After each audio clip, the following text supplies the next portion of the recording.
This is Things You Might Have Heard. I am Jay Clifton Payne, and I'm going to give to you what's in the queue, the 8 news stories from yesterday that were vetted as conversations by you to cover news from information, politics, current events, and pop culture.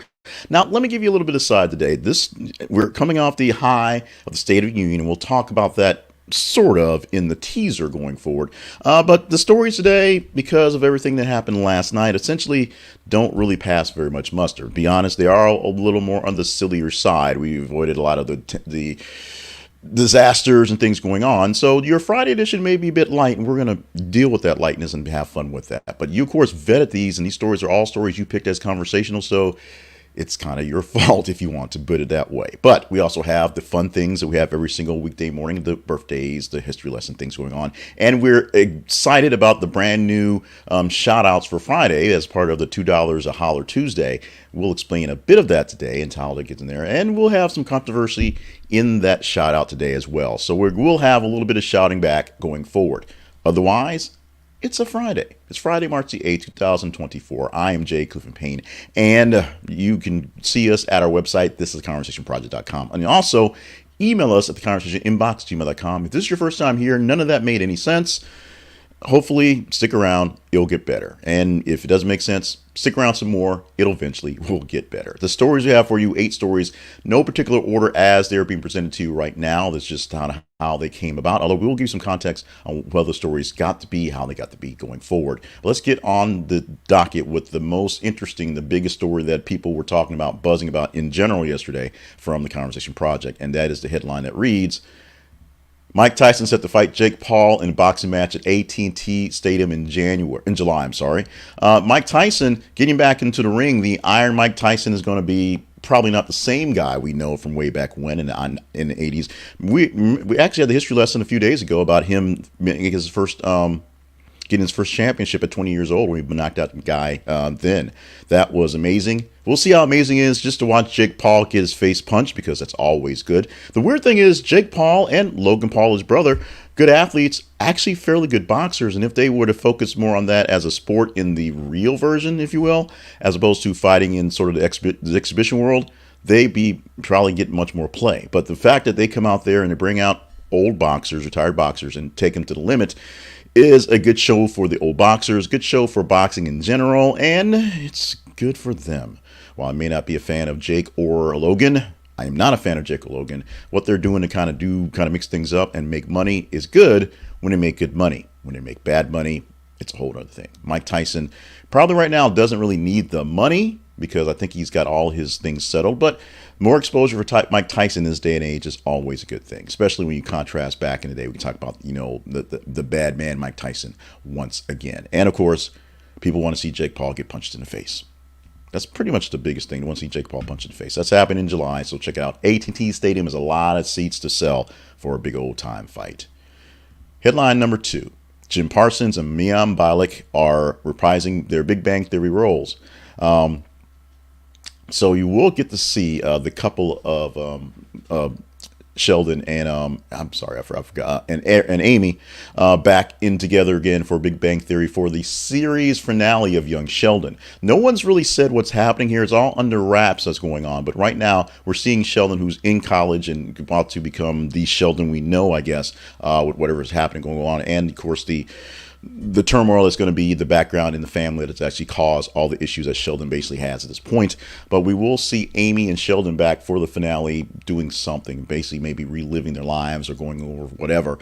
People are excited about this. Jim Parsons, of course, basically pulled the plug on the actual Big Bang Theory because he was done with it, but was able to move forward with young Sheldon in the Wonder Years sort of backdrop of doing the narration of his life, or his character's life, going forward.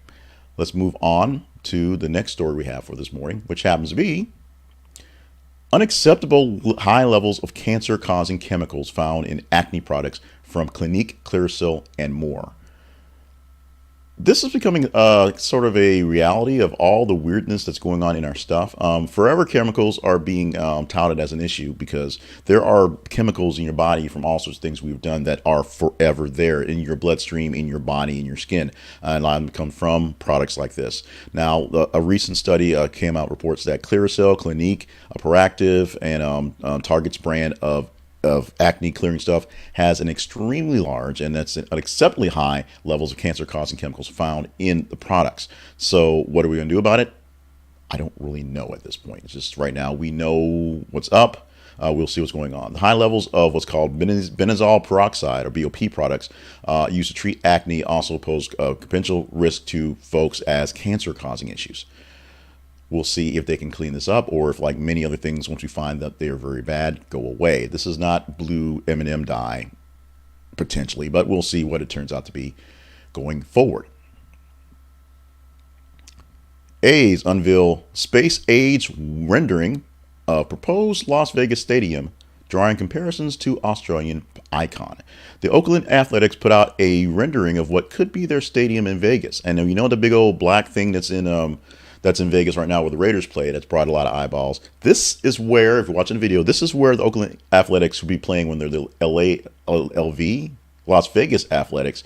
And it's a big old thing with a big extra dome that looks a lot like, has the sort of vibe of the Opera House in Australia. And it's on purpose. Now, will this survive the actual planning and building phase? I don't know. Probably not. But it will be quite this wild, this odd. It's essentially a baseball stadium like many, with a dome over it like many, but the dome is open and you can see inside of it. So it's like sunny days inside the sunny days. It's like literally living inside of a aquarium or a one of those glass crystal balls right there. It's really freaky looking, and if they build it, it falls in line with all the Vegas things going on. If they can build it, and I'm sure once they build it, even though the mayor wasn't so happy about that, people will come. Five Guys finally explains why it charges so much for its customers to plan out to slam out of control prices on one meal. The font on this one's not so great, so let's raise it up here in real time. Do some real time producing, why don't we? So we can actually read the story in front of us. Five Guys known for higher prices compared to other fast food chains, and the reason they say is quality and freshness. All the stuff is fresh, all the stuff is quality. Why can the guy at Five Guys charge you 2, 3, 4 times more for tomatoes and lettuce and the burger itself than they do at Burger King? Because it's not an assembly line, it's not a processed thing, it's not something they put aside and sit for a while. Everything's made fresh to order, and because of that, they say the flexibility of being able to cut things up fresh and keep things going means you get things at a higher price. That's what it goes. If you're looking at the video, you now see the picture of one of the receipts that has gone viral across the nation in people saying, why does it cost so much? This is one meal, a bacon cheeseburger, with the burger itself was $12.48 for the burger, not the meal.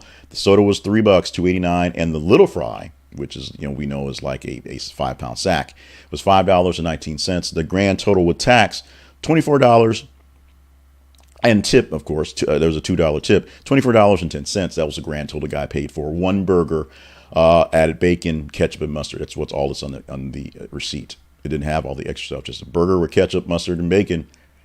$12.50, but it's fresh. It's fresh. This is a very tragic story, and we hate to kind of jump on the lightness of what's going on. Like I said earlier, these are more lighter stories, nothing as heavy as war going on, but this is another unnecessary death, and this is something that really could have been prevented. Woman dies after Brazilian butt lift procedure performed by Miami doctor who was not allowed to operate. This may have turned out in the headlines and the way it came through as more of a silly sort of headline to kind of catch your attention. We pulled the link from NBC News, so it's more or less, I say more or less, tongue-in-cheek, it's a real story, but it's more or less meant to be a more serious story to kind of fill the gaps of other things. But a Tennessee woman was identified as a mother of 5 tragically died following a Brazilian butt lift procedure. The cosmetic surgeon who performed the deal, this is this picture on the video, the Miami doctor who, according to reports, was not authorized to operate on patients.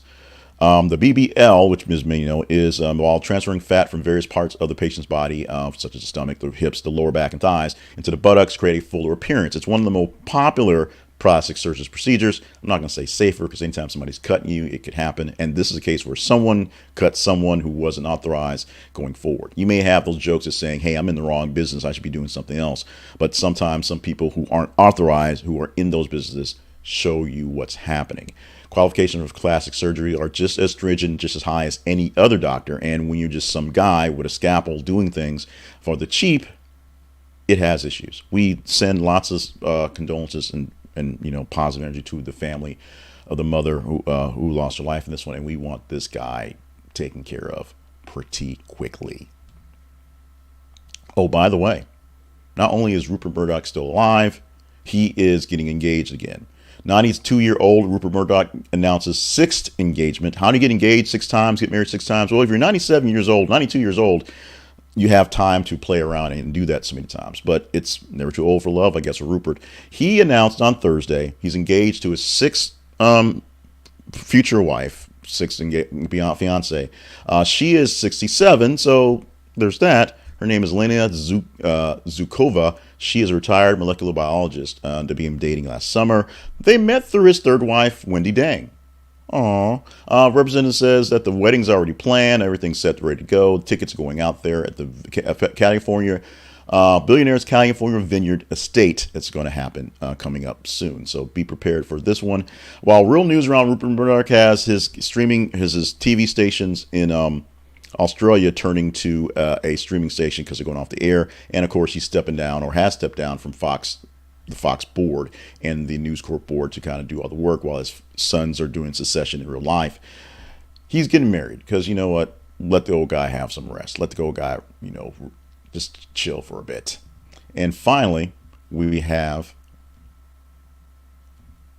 our 8th story of the morning, where because Harry and Meghan stories bring out the clicks, and this one did as well, judge demands Biden's DHS must hand over Prince Harry's immigration papers so he can decide whether to release them publicly.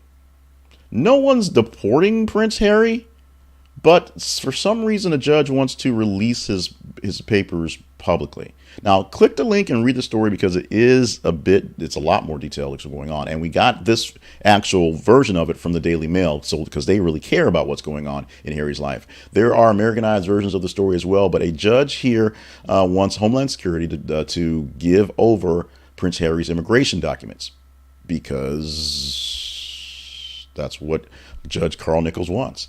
And you guys want it apparently because I put it in there and it got the clicks. We're going to literally explain what the clicks are in just a bit. But Harry and Meghan stories make a big deal, and people want to see, hear, and talk about Harry and Meghan for good and for ill here and across the pond. This part here is about errors, apologies, and omissions. So I want to apologize for a bit of low energy. A lot of big news happened this week, and a lot of things going on, including Super Tuesday coverage, State of the Union coverage, and a lot of stuff at the day job, to be honest. So a little bit dragging. Also for the kind of weirdness of the day stories. Although they're not so much bad, there are actual news stories out there. Here's the thing.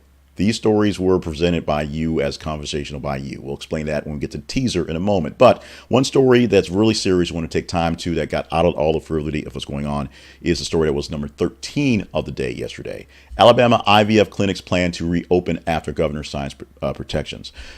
2 days ago, the governor of Alabama signed into law a law. And 2 IVF clinics in Alabama are going to open up plans next week to go back to work. The biggest issue was after one judge said that fertilized embryos have the same rights protections as fetuses. They are babies waiting to be born. And so if you have literally a freezer full of fertilized embryos, more than one, and you use one and you don't need the rest of them, you are killing a embryo. You're killing a baby. With that being said, because you don't just go for one egg at a time and hope it works, many people got freaked out, and many IVF clinics decided they weren't doing business in Alabama. That's what happened.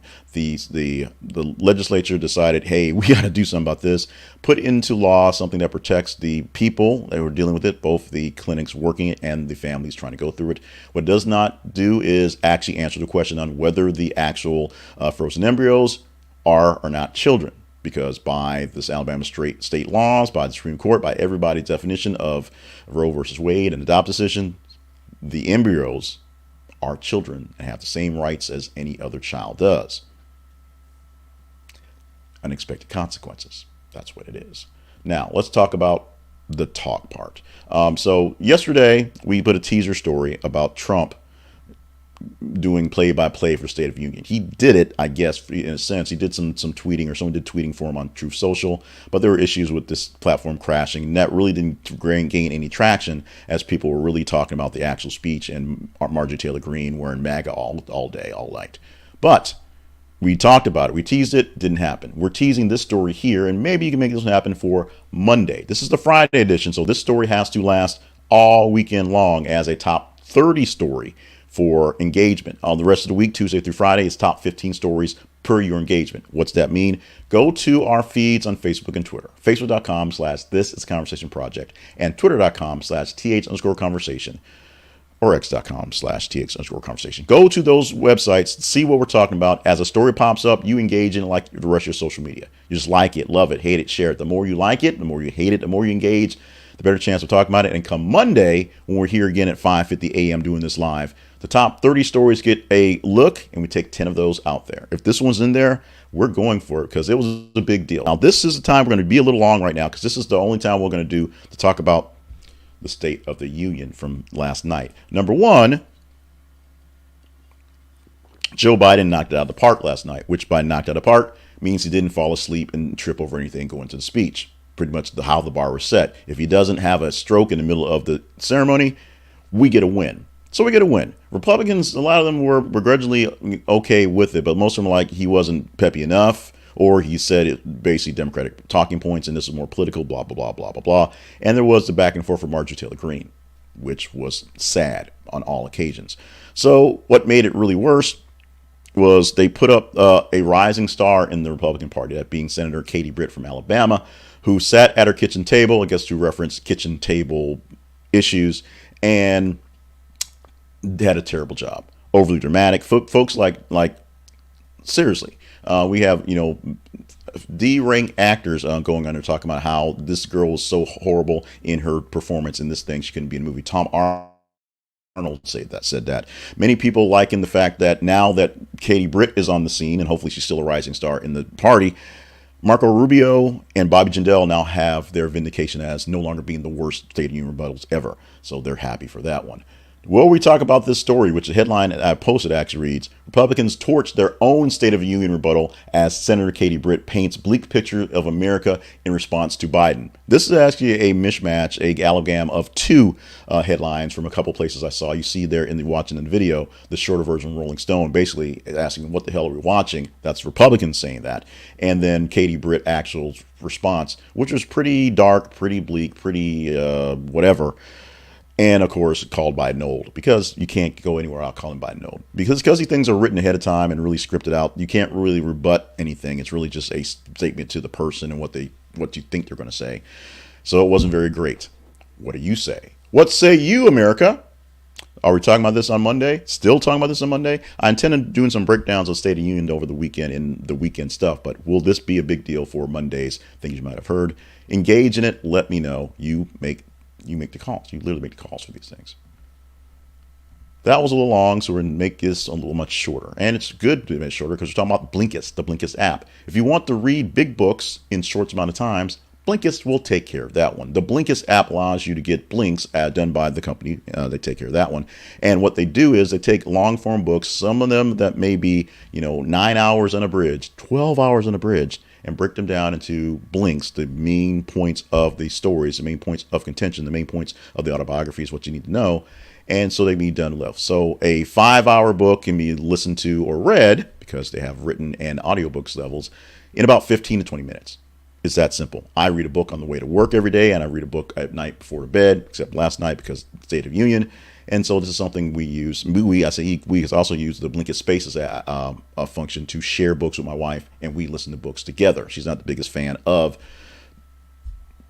nonfiction, personal development books, but she'll listen to one here or there and an autobiography here or there. If you want to get in on the action, go to our website. This is theconversationproject.com/Blinkist. Our link is this. It's theconversationproject.com/Blinkist. Our link is there. It's an affiliate link, so we click that link, we get a cut from you engaging and get the subscription. It doesn't cost you anything extra, but it does get you more into the world of them books from Blinkist. Conversation Project lives online at thisisconversationproject.com because we're running a little behind. We'll do a little less promotion. Plus, we have to add some stuff today, so Friday is going to be weird going forward. Go to our website, thisisconversationproject.com. Find out what we do there every single day. Visit us on our feed so that you know what stories we're talking about, and I'll know what stories to actually talk about in the end. Email me at theconversationinbox@gmail.com so that you can tell me what to do. Literally tell me what to do. And if you want to support the effort, go to our partnerships page at our website and see if there's a way for you to directly help us out going forward. We thank you in advance for all that stuff. One person directly helping us out, although controversial, we'll get to her in a moment. But first, we promise fun stuff. We deliver fun stuff every single weekday morning here at the Conversation Project. And right now, fun stuff begins with birthdays. Actually, every time they begin with birthdays. Birthdays are the funnest of the fun stuff. We want to celebrate, shout out Lester Holt, turning 65 years old on the day. Lester Holt, who was actually one of the, I guess my heroes, inspirations to try to keep doing this thing, is a news anchor on NBC, has been a news anchor for NBC for quite some time, hosts the NBC Nightly Newscast, which unfortunately many people don't seem to watch anymore, but believe it or not, your 30-minute national newscast on all three networks is more popular than anything on cable. It is. People are still tuning in for the free stuff, the 30-minute blurb. Even if the times that don't have people necessarily sitting out at the TV at 6:30, they're basically watching online or watching snippets of it. Lester Holt doing the thing, have the great, big, smooth velvet voice of Lester Holt, turning 65 on today. Also love to James Vanderbeek. Love some James Vanderbeek, 47 years old. I really want to see Katie Holmes and get back together with James Vanderbeek and do another Dawson's Creek. I don't care if she needs some money. If I had money, I'd pay for that right now. Also, Melania Valtrub, who of course was supposed to be Squirrel Girl. I'm not sure what else she's done in any real movies. I say that, tongue in cheek. But of course, she's Lily from AT&T. She's making bank. She's doing okay. She's 37 years old on this day. Our history lesson for today. While today was the day the Malaysia Airlines Flight 370 disappeared, and of course the women's soccer team, all 28 of them filed a lawsuit for gender discrimination on this day, respectively 2014 and 2019. We're going back to 2009. This is a day that will live in infamy as the Circuit City stores closed their doors. If you were born somewhere around 7 or maybe 6 and were too young to understand and recognize the brand, Circuit City was a major thing, was a big deal. It was back in the days when people went to stores. It was the rival of Best Buy and other stores that were some minor, some major. And Circuit City was a nationwide chain where you went and bought your stuff for overpriced prices and got, they sold you, all sorts of attachments, things like that. They weren't as bad as Radio Shack, which I worked for, but they were Circuit City. That was where you went to get your electronics, your TVs, your computers, and the last of its stores closed in 2009. We've been out without Circuit City for a while. Our local Circuit City here, which I remember because I was here when it still open, is now a Goodwill resale store because it's a big old store. Big place to be, big old space. I think they used it for bouncy houses for a while. Oh, it's cereal day. Don't get too excited. It's cereal day. It's the simplest day we can find to get through this. So go out there and make it simple. Make it easy. Go get a bowl of cereal. It's that simple. Cereal day. Cereal day was yesterday. Apparently I did not change this. Today is actually Middle Name Pride Day. Sorry about that. Didn't change the slide and read the slide there. So show some pride in your middle name. My middle name, oddly enough, is Cleveland. J is for John, so it's John Cleveland Payne. I show a little pride in my middle name pretty much every day as I use it as my, pseudonym. You do yours as well, Frito. If it's Frito. If it's not Frito, I guess it's not. Oh, why are we doing all this rambling? Why is it so crazy? It's been a long week, a long, crazy week. And today we are showing off our very first attachment from the Cash App Venmo $2 a Holler Tuesday. The shout out for this Friday goes to one person who gave $2. That person is Christina with a K. Now, if that name sounds familiar, that moniker sounds familiar, Christina with a K is my wife. So my wife decided to pitch in to see what would happen. And yes, she gets a shout out. Now, if I can be petty, and I'm a little tired, so we'll be petty, I sent my wife, Christina with a K, $5 in Cash App on Monday. So I just sent her $5 because I love her.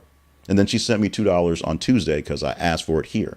So technically, she just sent me $2 of the $5 I sent her back. So if I can be a little petty today, I will be that. I will hear that in the comments and from people all day. So trust me, I understand where this is going. But you too can get your shout out and have me be petty about your name by just showing up for $2 Holler Tuesday, I'll tell you how to do that on Tuesday, a Tuesday exclusive from the Conversation Project. There you go. Love you, husband. Love you, wife. Love you. Mean it. Very, very much. Very much.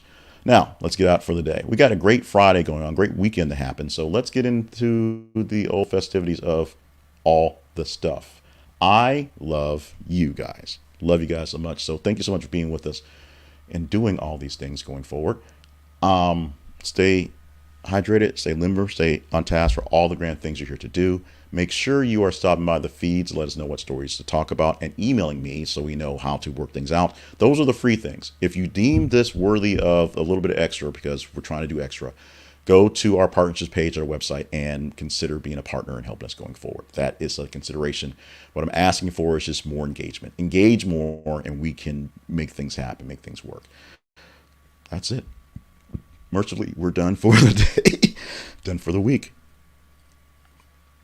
Love you all. Mean it so, so much. Thank you so much for being with us on this journey, being with us what we're doing on, and just being news junkies going forward. As I said, I will deal with the wrath of Christine with a K in about 10 minutes and try to live through my Friday as well. On the weekend, we have things you might not have heard. The special edition, the things you might have heard that you probably didn't hear. Butchering that totally.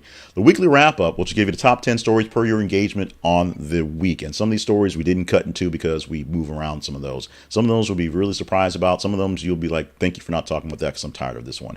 We'll also have the story of the week, one story from that top 10 list that we will expound on because you guys kind of want for it. And I got some State of the Union juice I want to get through. So we'll have that, and we'll try some other different types of content going forward. Thank you so much for people who have shouted out to me for the sort of blurbs, the longer form content, the 3 to 5 minute stuff we're putting out there. So there's that. We got a lot of things going on. Let me know via email how I can help you, how I can help us, how I can help everybody with the content that's going out there, and consider being a partner and literally helping out. With that, I'm going to hit the button and get out of here. Have a great Friday. Have a great weekend. We'll see you in this forum come Monday.